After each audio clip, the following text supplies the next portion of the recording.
Hello educators and welcome to Lesson 3 Google Slides. In this lesson, we will be taking a look at the collaborative features of Google Slides and interactivity on the LG Create board. During the lesson, you will see a few different ways to share a slide deck. Then we will go on a quick tour of the main features of Google Slides. You will also see some student artifacts made in Google Slides by actual students. Finally, we will be sharing some templates you can use right away with your LG Create board, including some interactive writing templates to help students practice and share their writing in real time. And finally, we will be including a playlist for you to take a deeper dive into Google Slides to learn more. And now, we will turn it back over to Chris to take us through our lesson. Thanks, Alex. We're now going to take a look at our lesson on Google Slides. Google Slides is a digital tool that's part of Google Workspace that allows students to collaborate in real time. To launch it, we've saved a desktop icon for Google Drive. I'm going to launch that. And that will launch our web browser. And then to create a new slide, we can go to New, Google Slides, and that'll create a new one. Another alternative is to type in slides.new into our web browser Omnibox, and that'll launch a new slide as well. Okay, now that we have our Google Slideshow started, let's give it a title. Okay. Now, when it comes to sharing, we can share through the Create Board Share, but you don't have the collaborative shared space experience that Google Slides can provide. So you can also share slides out using Google Classroom. If you're not sure how to do that, we'll include a deeper dive into Classroom as part of our resources at the end of the lesson. So what I'll do is I'll walk through a quick share. So with my students, I can share to individual students or groups. So we have the ability to share via email. And I can make that person a viewer, a commenter, or an editor, give them a message if I want. Okay. So viewer, they only have view access to this presentation. Commenter means they can comment, they could insert comments about a particular aspect of the presentation, but they can't edit, or they can actually have edit access, and that's when I want it to be highly collaborative and students interacting. You can also just share a link to any individual. So right now it's restricted, but I can click anyone with the link, and they can view it or they can edit it. And then I copy that link and I share that link out via Google Classroom or Canvas or Schoology or any other platform that I'm already using. So then if I want to modify my theme, right now we've got a blank theme. I like it because it's clean and it's not distracting to students, which is a big bonus. But sometimes this simple light is the way to go, or you may want to go with a dark theme.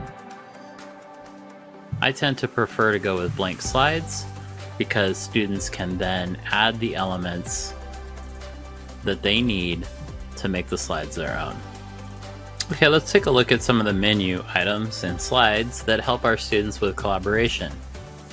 So there is the insert menu, and this is probably where the most things will happen. This is where we can insert things onto our board. Specifically, we can add images. So we can upload from our computer, which would allow us to pick files. We could insert from the web, and that'll open up our search functionality over here. And I'm going to find pyramid and insert that into my picture. So that's one way to do it. There is also the ability to insert from Google Drive, photos, a URL if you have an address on the web, or to take a selfie using the camera. and the camera functionality. And so that will activate the camera if the camera is active on student devices or present on student devices, and they can take a picture and have that inserted directly into the presentation. We'll come back to the insert menu in just a moment. And the file menu, this is where we can share. This is where we can also modify the page setup. This is probably, to me, one of the most important functions, because I can actually do a custom. So right now we're in standard widescreen. Do a custom 5:11 if I want to do page layout size. If we're creating a newsletter or creating a brochure, if we have a project that requires students to create a brochure for their historical region or geography or anything sort of project like that, the 8.5:11 format works really well because it can actually print using the file print, and obviously you have to have access to a printer, but you can save that file as a PDF. So then you also have the view, and this is where we can show speaker notes, which are down below, or we can do all sorts of things like show a grid,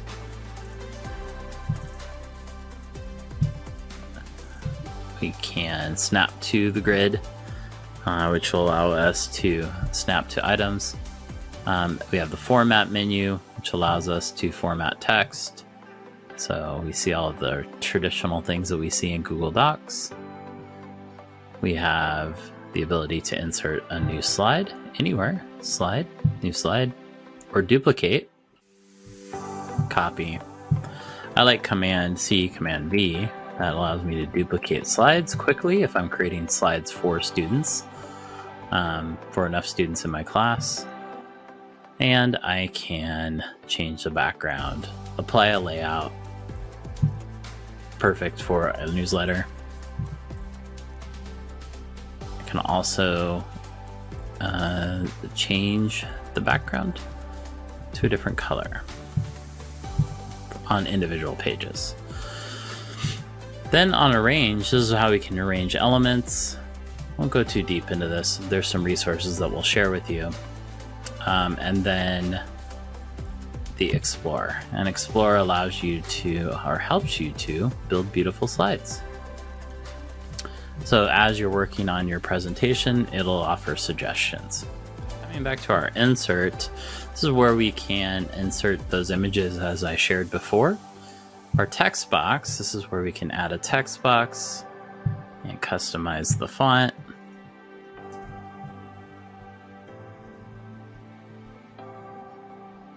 Pretty small right now, but if I increase it, use the drop down, you can get that large scale font and actually move it around on the page. That's why I like slides so much, is that it's easily organized on a page. Drag and drop. Works really well with the Crateboard, works really well with students on iPads, Chromebooks, any device really. Okay, and then I can also insert video from YouTube.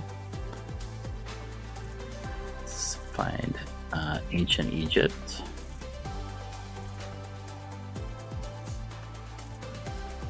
Okay. Okay, Ramses the Great.